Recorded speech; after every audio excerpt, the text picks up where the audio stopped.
लगाकर बहाना बना रहा है। तो इस मौके पे हमें ये चाहिए पाकिस्तान हिंदुस्तान को कि एक तीसरे फरीक पर हम एतमाद करें, और तीसरा जो फरीक है उसमें 3 मुल्क होने चाहिए।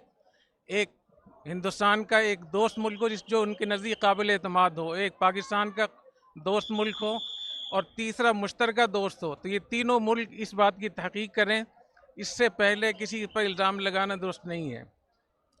तीसरी बात यह कि जिस तरीके से मोदी हुकूमत की तरफ से पाकिस्तान पे जारहियत की बात हो रही है और मुख्तलिफ़ किस्म के इल्ज़ाम लगाए जा रहे हैं, इस मौके पे हम उनसे भी कहना चाहते हैं कि आप आराम से रहें और पाकिस्तान को न छेड़ें।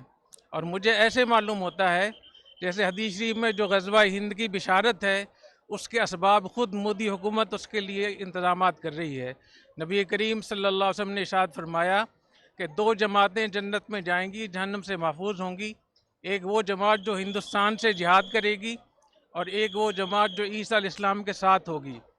और हज़रत अबू हुरैरा रज़ियल्लाहु तआला अन्हु ने फरमाया कि वादना रसूलुल्लाह सल्लल्लाहु अलैहि वसल्लम ग़ज़वतुल हिंद, हुज़ूर अकरम सल्लल्लाहु अलैहि वसल्लम ने हमसे ग़ज़वा हिंद का वादा फरमाया था। अगर मुझे ग़ज़वा हिंद का मौका मिल गया तो मैं अपनी जान भी कुर्बान करूँगा, माल भी कुर्बान करूँगा। अगर मैं शहीद हो गया तो मैं अफ़ज़लुश शुहदा हूँगा, और अगर मैं वापस आ गया तो मैं जहन्नम से आज़ाद हूँगा। तो मैं समझता हूँ कि हमें मोदी का इस हवाले से शुक्रिया अदा करना चाहिए कि हमें वो ग़ज़वा हिंद के लिए तैयार भी कर रहा है।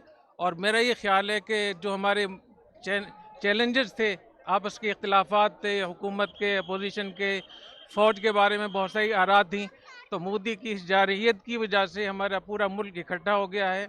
हम अपनी फ़ौज के साथ हैं और हमारे अंदरूनी बैरूनी मसाइल सारे इस वजह से हल हो रहे हैं। तो इंशाअल्लाह हमें बहुत उम्मीद है कि हमारे पूरा पाकिस्तान इसके लिए तैयार है, और हम अपने फ़ौजी जवानों की हौसला अफजाई के लिए इतना लंबा हमने सफ़र किया है, हम उनके साथ हैं, उनके लिए हम दुआ करते हैं। और इन लोगों के लिए हदीस शरीफ में आता है, हुज़ूर अकरम सल्लल्लाहु अलैहि वसल्लम ने इरशाद फरमाया कि जो लोग महाज़ों पर लड़ते हैं उनकी औरतों की हुर्मत ऐसी है जैसे तुम्हारी माओं की हुर्मत हो। तो हमारी अफवाज के जो घर वाले हैं, ख़वातीन हैं, उनकी इज़्ज़त, उनकी नामूस, उनकी देखभाल, ये ऐसी चीज़ हम अपनी माँ को देखते हैं। तो इंशाअल्लाह हम इनके साथ हैं। और मैं इस मौके पे कर्नल साहब का बहुत शुक्रिया अदा करता हूँ कि उन्होंने हमें मौका दिया और इतनी ज़बरदस्त परेड हमें दिखाई, और जिहाद का एक मंज़र था और ग़ज़वा हिंद की शुरुआत हैं। अल्लाह ताला हमारी अफवाज को, कर्नल साहब को बहुत जज़ाए खैर अता फरमाए।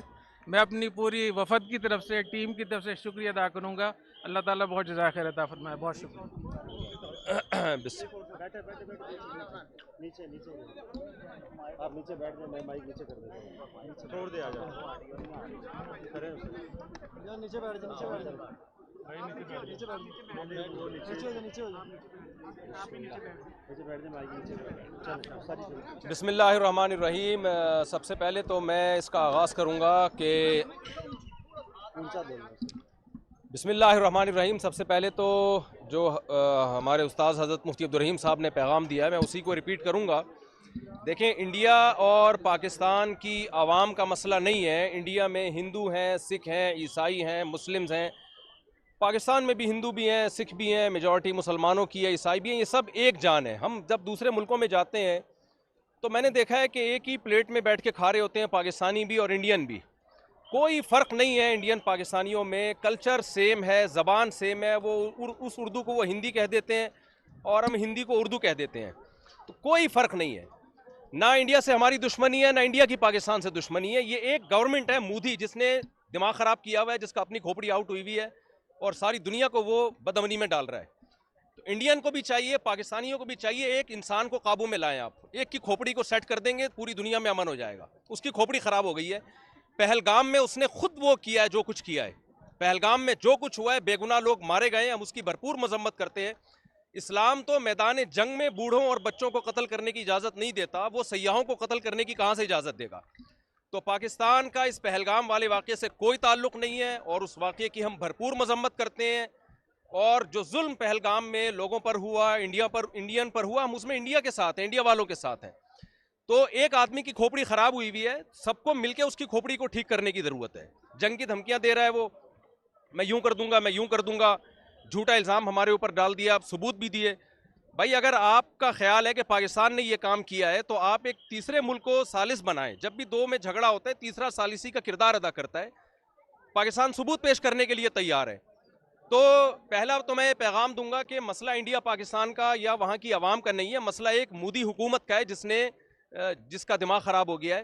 तो अब चूंकि वो जंग की धमकियां दे रहा है तो हमारी अखलाकी दीनी जिम्मेदारी है कि हम अगर ये जंग छिड़ जाती है तो हम अपनी फ़ौज के साथ हैं। मैं कराची से सफ़र करके आया हूँ और सिर्फ बड़ा मकसद हमारा यही था कि जो है हम जाएं वाघा बॉर्डर पे और वहाँ जाके हम दुनिया को ये पैगाम दें कि हम सब अल्हम्दुलिल्लाह इस मौके पे तमाम सियासी इख्तलाफात भुला के अगर जंग छिड़ जाती है तो हम फ़ौज के साथ हैं। और हमारे नबी सल्लल्लाहु अलैहि वसल्लम की ये तालीमात हैं, सही हदीस है, ला ततमन्नौ लिक़ा अल अदु फ़इज़ा लक़ीतुम फ़स्बिरु वअलमू अन्नल जन्नत तहत ज़िलालिस सुयूफ़। नबी सल्लल्लाहु अलैहि वसल्लम ने फरमाया, दुश्मन से लड़ाई की कभी तमन्ना मत करो, लेकिन अगर जंग छिड़ जाती है तो यकीन कर लो कि अल्लाह ने जन्नत तलवारों के साए में रखी है। तो भाई मुसलमानों को तो जन्नत में जाने का मेरा ख्याल है वैसे ही बहुत शौक़ है, तो ये तो शॉर्टकट रास्ता होगा हमारे लिए। अल जिहादु मुख्तसरु तरीक़िल जन्ना, नबी सल्लल्लाहु अलैहि वसल्लम ने फरमाया जिहाद जन्नत में जाने का मुख्तसर तरीन शॉर्टकट रास्ता है। तो हम जंग की तमन्ना नहीं रखते, लेकिन अगर मोदी को शौक़ है लड़ने का तो आज़मा ले, तो इंशाअल्लाह हम पूरा मुल्क हमारा फ़ौज के साथ है और मुंह तोड़ जवाब देंगे इंशाअल्लाह। जज़ाकल्लाह।